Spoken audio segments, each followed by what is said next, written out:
নমস্কার বন্ধুরা, আজকে তোমাদের জন্য আমি একটা হেয়ার কেয়ার রেসিপি এনেছি। আমি নিজেও যথেষ্ট উপকৃত হয়েছি, তোমাদেরও সেটাই দেখাচ্ছি। 2 কাপ প্যারাসুট নারকেল তেল ঢালছি।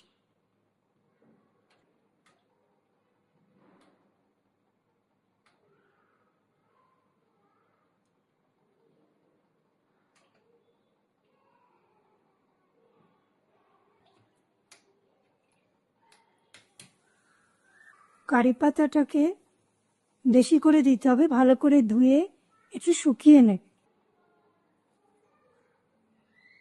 গ্যাসটা কিন্তু সবসময় সিমে রাখবে।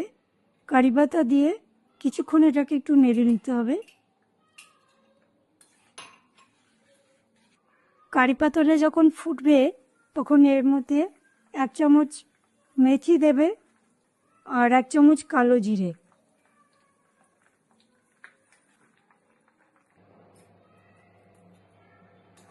তেলটা বানিয়ে নিয়েছি। এবার দেখো এই তেলটাকে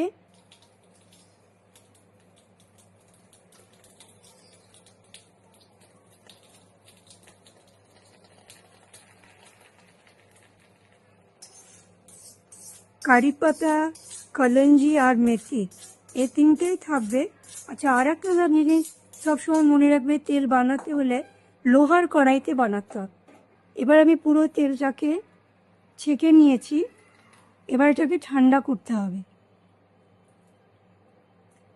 যখন তেলটাকে ব্যবহার করবে হালকা একটু গরম করে পুরো মাথায় লাগাবে, রুটে মেইনলি লাগাবে। এটা পছন্দ হয় তবে লাইক, শেয়ার আর সাবস্ক্রাইব করতে ভুলো না। নেক্সট আবার একটা রেসিপি নিয়ে আসছি।